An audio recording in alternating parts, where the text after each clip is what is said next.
like party down.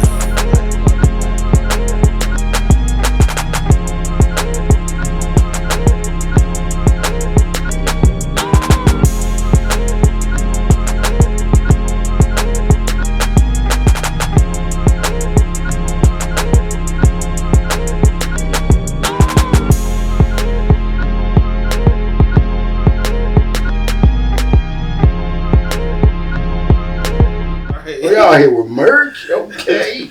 You said we out here with what? With merch? Merch. Merch? You said merch. No.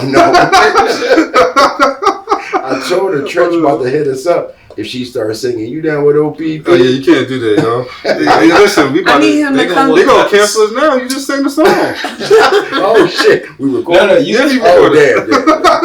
We're definitely gonna cut that. OPP, Opposing Perspectives Podcast.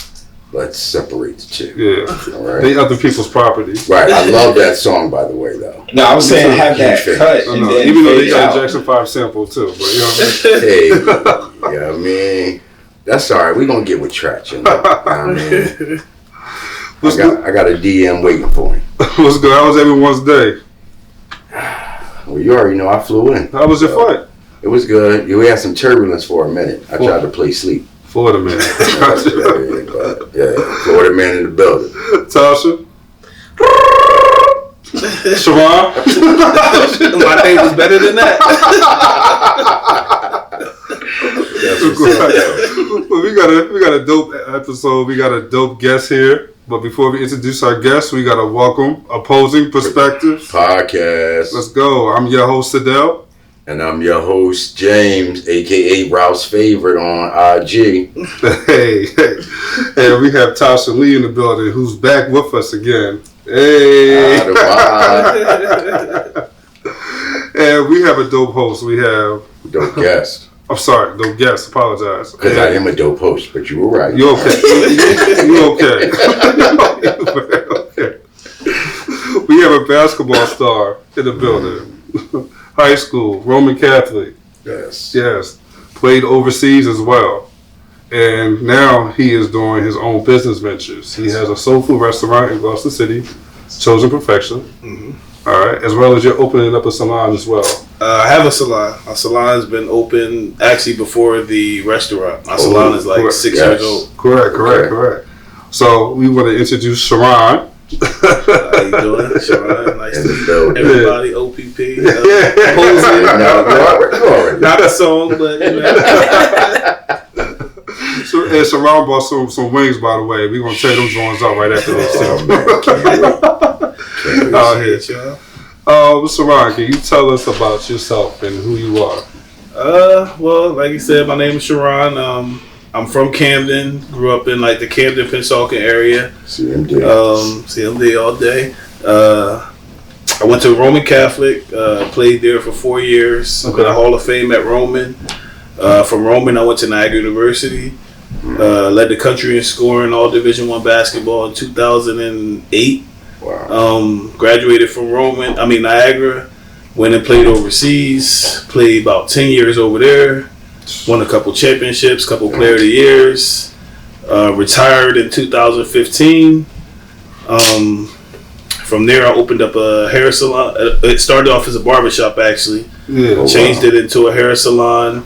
And then... well, before we go to the hair salon, can you tell us about basketball? When did you know that you were going to start taking that seriously? When did you know that you were going to, make some noise with it? Actually, I've been playing since like probably like third or fourth grade. Is that when you had your growth spurt? Nah, around that time. Yeah, because he tall as shit. I am sure. Around that time. But then I came home one summer from college, and actually high school. Mm-hmm. I was home one summer, and my mom actually made me get a job. So that's the only job I ever had. I worked there for a day and a half. They still haven't paid me. They still owe me some bread from their day and a half. Only job I had, cuz. Y'all better pay. So I was like doing it was like some factory type thing. I went there the first day. They gave me a lunchtime, all that type of stuff. I came home like, Mom, I'm not going back there. So she made me go back the next day. I left at lunch like, Mom, I came home like, I'm gonna be good at basketball. And from there on, I said I'm never gonna work for nobody in my life, and I got good. I worked out. How old were you at this point? That was probably around 16, 17. And you playing basketball too? And then Mom made you work up. It was summertime. So yeah, I did it for a day and a half. We got summer camps in basketball too. I know. It was grueling. That's right. You said you went to Roman Catholic. Roman Catholic, yep. So Eddie Griffin, yeah, he was there right the year. He was there the year before I got there. So my 8th grade year was his senior year of high school. Okay. So they brought me in to replace him to come in right after him. Damn. Wow, man, that's crazy. And you in the Hall of Fame. Yeah, I'm like top. I think when I graduated, I was top 3 in all time in scoring there. That's huge. What's the total? 2,000. That's 2,000. Huge. You was balling. Yeah, I was pretty good. I was nice. What's the most amount of points you scored in the game in college? College. I'm one of the only players in college Division I to have back-to-back. I think I had 45 and 43 one weekend. We played a Friday, Sunday. I had 45 and 43. So my senior year, I averaged 29 a game. So it was crazy because my freshman year, I tore my ACL. So I only played half the year. My sophomore year, I tore my other ACL. Same exact day, same exact place on the court, 2 years in a row. Freshman, sophomore year. My junior year, I broke my hand, so I didn't play the first 8 games of the season. Dang, you was on some Ben Simmons? Yeah, I was. But then every year, my freshman year, I think I averaged 10. My sophomore year, I averaged like 15. Kept going up. My junior year, I averaged like 23, and my senior year, I averaged like 29. Wow. So at Niagara, I was like when I retired from there, I was like I think top 5 in scoring there too. Wow. So let's fast forward to your overseas ventures. Can you tell us about that? Yeah. Oh, and then you know what, Charron, when you talk about that, I want you to talk about the differences and the transitions. Okay. You know what I mean? What do you notice different from playing, college ball when you transition to overseas? Well, overseas, once you leave college and start playing pro, it's more of a business. Right. You're not just playing for fun no more. They're paying you a lot of money to play. Right. So it becomes more of a business. If you're not winning, then they send you home. That's how it is overseas. It's not like in the States where you have a contract. They're going to pay you out your contract and stuff like that. Overseas, if your team not winning and you're not playing good, they'll send you home. Wow. And then you're battling that country trying to get your money. So, my first year I played in Serbia. I played in the Adriatic League, which is one of the top leagues overseas. I had a good season over there. I went to Estonia after that. I think we lost in the championship that year. Then I went to Cyprus and played in Cyprus. I played the preseason. I only played 3 games in Cyprus, but I had like back-to-back 40-point games. Damn. Tore my ACL again in Cyprus. Same knee or different knee? Well, one of the same knees. I tore both of them in college. Right. So I think it was my right one. I tore it twice. So, but I did so good in the first 3 games. Most of the time when you do that overseas, they send you right home. They paid me to stay over there and just rehab and stay. So I ended up staying and rehabbing in Cyprus. Ended up signing with another team in Cyprus my 4th year. Came back, won Player of the Year, won a championship that year. Wow. Then stayed in Cyprus for another 2 years. And then I went to Lebanon. Played over in Lebanon for, I think, 3 or 4 years over there too. And then I had my daughter. And then from there, I had did everything. I was 29 when I had her. So I was just like, I was like, all right, it's time for me to get back home and, be around my daughter and get things started with after basketball. So, Charron, let me ask you real fast. How was it adapting to these different cultures? With these different places that you play in? I mean, it was nice. I liked it. My first year over there, my goal was like, all right, I'm going to learn every language in every country I play in. But then when you're starting to move in different countries and stuff like that, it's tough. You're like, I'm not gonna learn all these countries. I mean, all these languages. But it was love over there. Like, a lot of people think when you go overseas, they don't like Americans. They love Americans over there. Black Americans? Black Americans. Like, they love us over there. And it's, you know what I mean? Why it's are just you so excited about Black Americans and being loved over there? I'm just curious. Because I'm a Black American. Right. I mean, I love everyone else. Where's the pole flag? I am a Black American. So it's interesting to find out. You know what I mean? But you're an athlete, too. So that's another, like, class of people versus the average Black American. But that was true because, you know, when we're over there, you know, we're the NBA players of that country. You know, so they love us. So I used to tell my boys all the time, like, just fly over, come over. You can say you Michael Jordan nephew. You can say you Jay-Z nephew. Have somebody at the crib programmed in your phone as Jay-Z. Call them at the crib. You gonna get every girl. They love Americans over there. Like, it was. I have a question. It was amazing. I was just about to say, because, you know.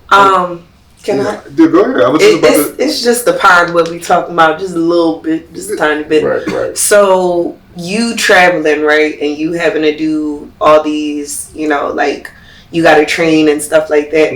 Is there a diet that you had to do? Was there certain food that you had to eat? I know, like, when you go overseas, McDonald's food is way different from our McDonald's over here. I'm sure it's not the food he cooking now. Yeah. So, well, that's why I asked, because it's like, first of all, me and cousin used to go out and we used to go eat. Yeah. So that wasn't always the best. You said you and cousin, so. Charron's my cousin. Yeah, that's my cousin. All right. Because the people don't know. You know what I mean? Yeah. So we got that connection going on. Yeah. And this Negro here is my cousin.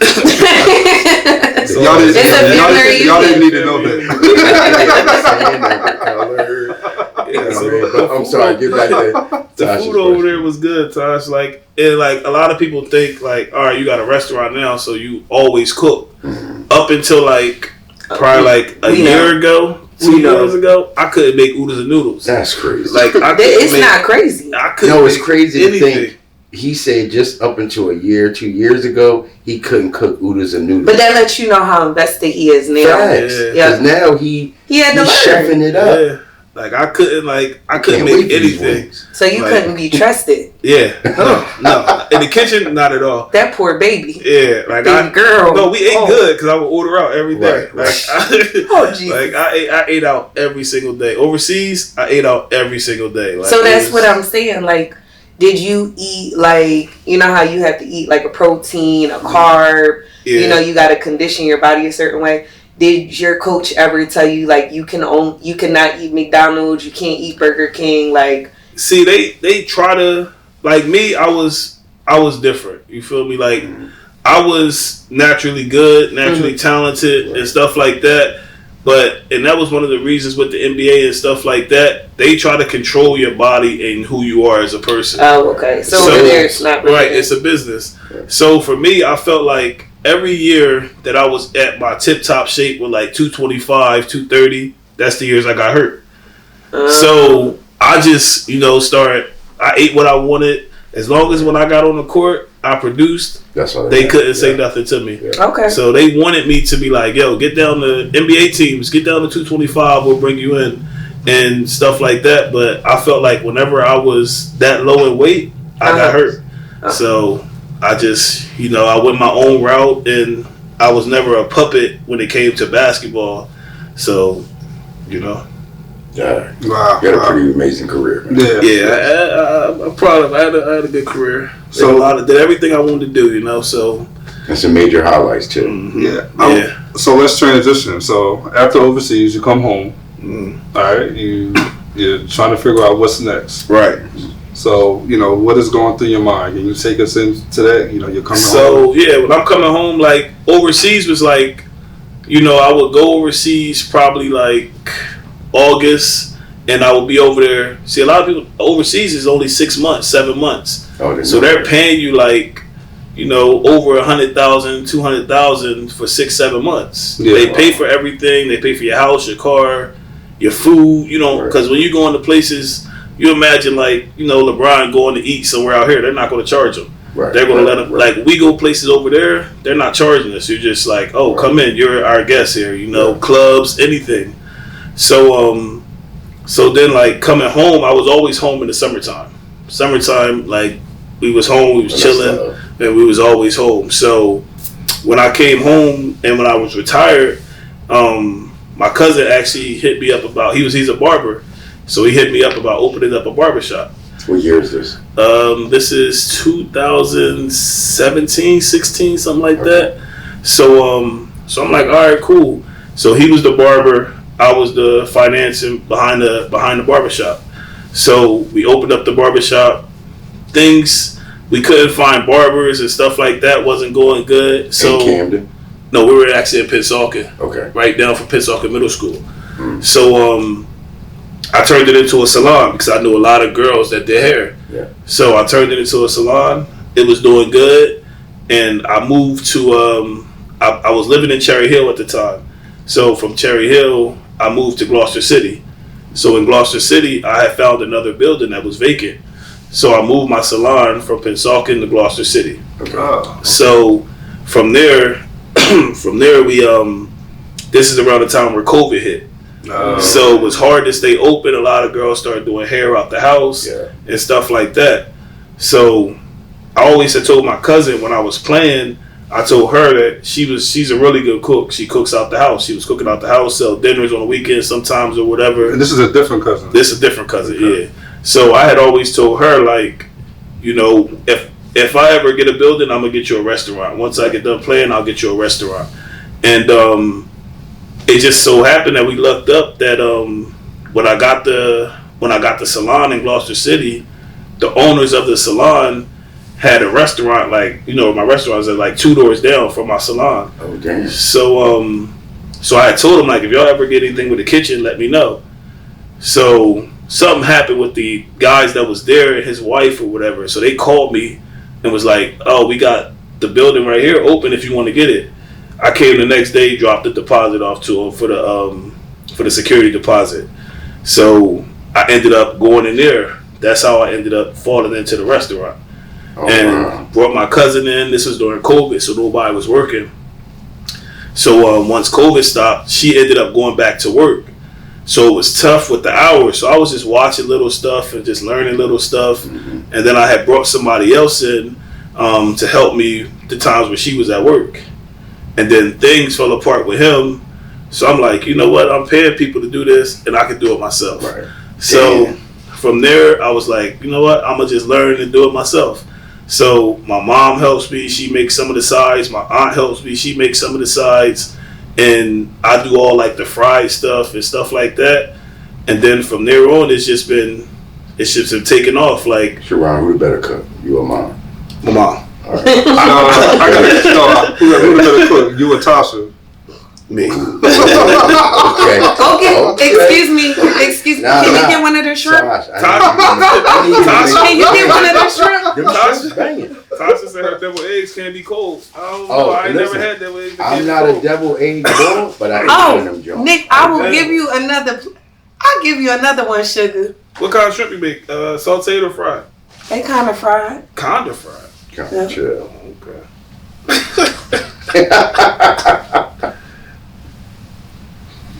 Sedale had my shrimp, so he can try.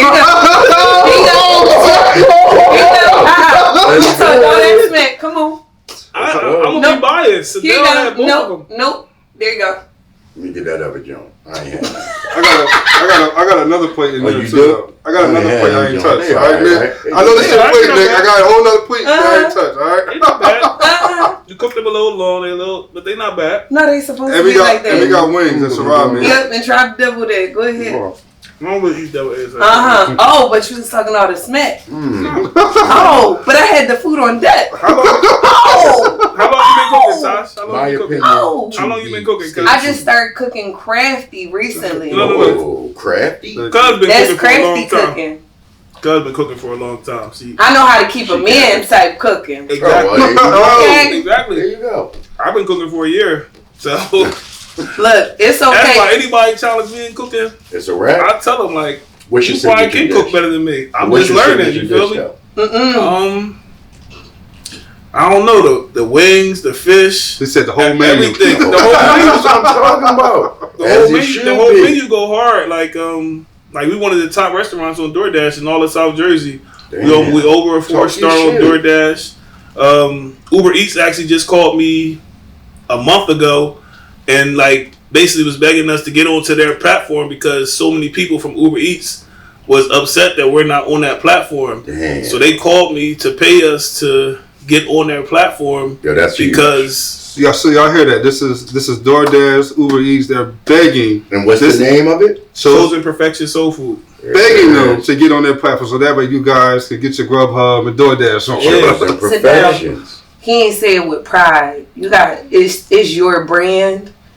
How me? I'm always something. I'm gonna say it with pride. It's Chosen Perfection. Right up the street from where I work at. Okay, you better say it. Right near the train tracks right there. Okay. Sedale, whose shrimp was better? You an asshole. Sedale didn't even try your shrimp. He had them shrimp. I had them shrimp. He didn't try my shrimp. Yo, can somebody grab me a plate from it? But can you search your restaurant and where it's located? We're at 738 Market Street in Gloucester City, right near the 2 gas stations on Broad and Market. Like I said, we do dine-in. We do I can't say we do BYOB on here because, but we got a pool table. If I bring a Corona or a shot of Henny, you ain't kicking me out. Tasha bringing BYOB, okay, y'all. Tasha gonna be in the building with all the drinks, the shots, the martinis, y'all. Call me bartender Tash. That's all you got. We got a pool table. We got when the NFL start, I got about 4 TVs in there. I'll be having 4. So you can come in and sit down. Yeah, we do dine-in. Okay. I actually rent it out as a hall as well. So we doing hall rentals. And we do catering. And we do catering. Yeah, so the hall rental is going pretty good too. Like we're booked pretty much every weekend. My customers be a little upset about it because they can't come in and sit down during the hall rentals, but it is what it is. And when I do hall rentals, the days I have the hall rented out, I do curbside pickup because my customers won't let me. They like, nah, you can't close. We got to figure out something. So, that's a great problem to have, though. Yeah, it is. I mean, and like I said, it's been going good. So, Charron, let me ask you, what made you come up with the name Chosen Perfections? Where'd that come from? Well, when I was playing, a lot of people called me Chosen. So when I was playing, that's what they called me. That's like a little nickname I had coming up. And everything is perfection, So I wanted to go profection to change the perspective of, so I wouldn't be the same as everybody else. I was always an opposing perspective at that. Right? You see what I did there, okay? But I do gotta ask because I always like to do the compare and contrast. He knows this is coming. Yeah. All right. So first, give me some of your basketball influences. Like people that I looked up to playing. Yeah. Is you a Brown ball? You a Mike ball? I'm Mike all day. All right, I'm with you. Give me something. I'm Mike all day, and then I'm Kobe. Right. And then I'm Shaq, and then everybody else. Dwayne Wade, I like him. LeBron, I like him, but I feel you. I just don't. Mike ball, like I'm a Mike ball. Yeah. I feel like basketball is so different now. It's not the same as when we was playing. So. And then they got a big comparison right now going on with basketball players can go play football. I don't agree that any other basketball players right now in the league. Bron could, but he different. But Bron flopped so much. How can he go play football? We ain't gonna go there. He crying about fouls, right? He cried all day. You touch LeBron like this on his forehead, he act like he done died. Why he acting like a girl? Well, we know how to use the game. But wait, hold up. Why he acting like a girl? Who would you say your game is? Who would you say that your game is similar to? I was like, my game was like Charles Barkley, and I was Zion Williamson now before Zion and before social media. Like when I was playing, if social media was as big as it is now, it'd be crazy. It would have been crazy. Like it was. Cause like I was like I was not to boost myself, but I was really different. Like already know. And I don't play against everybody. Your kids. He said I bust everybody. My daughter, she plays a little bit. She tried to play basketball. That wasn't really her thing. She's really into dance and she's into gymnastics. She actually just qualified because she's an athlete. So she just qualified for nationals. Damn, so next month we'll be going to Florida for her to compete in nationals. Chapel. Yeah, we'll be in Orlando. For real? Sharon, are you going to put her in gymnastics? Sorry for cutting you off. You gonna put her in gymnastics? She's in gymnastics. Oh, that's what she's going to the nationals for. Yeah, when you cut me off, that's what he was saying. You know what? You got a last question for Charron? My son is only 3, but he's at least we humble. Yeah, he's already big, so he's gonna be. We're gonna get him into basketball and stuff like that. That's what's up. Tasha, you have a last question for Charron? Yes, I do. Go ahead, let's go. So, Charron. Yes, cousin. I love you. I love you too. That's what's up. So, my questions are, so what is something negative and positive that you went through before the success that kind of like pushed you to be successful? Negative. I don't know. My life has been good. Don't look at it. Don't look at it. Yeah, for sure. Like people always, like for me, I don't go a lot of places. Mm-hmm. I stay within my comfort zone because it's always everywhere you go, people gonna be jealous and people gonna hate on you. Mm-hmm. So, in the way the world is now, I say you'll never catch me slipping. So I won't go to like little spots in Camden. I won't go to little spots where I know I'm not comfortable at. Anywhere I go, I know the owner, I know the security. So Charron, with that being said, to her question, what was the struggle in your life, in your journey? What was that struggle that pushed you to the next level? For me, I would probably say it was tearing my ACLs. Like most players don't come back from that. Yeah. So injuries is like, and then I tore both of them. You tore yours, didn't you? Yeah. You tore your right one? Y'all just I played a lot of street ball in Atlanta. I played at the run and shoot, different things, and I was just on a fast break. Nobody touched me. My right knee, meniscus, ACL. That's how it goes. So I had a cadaver in my joint. Yeah, they replaced my first 2. I had actually the surgeon that works for the Buffalo Bills players and stuff like that. He put me back together, man. My first one, they replaced them both with my patella tendon, my first 2. Wow. So it was tough. Like a lot of players mentally, when you coming back, like if you see it in the NBA, players coming back from ACL injury, it takes them a year or 2 to really get their self back together.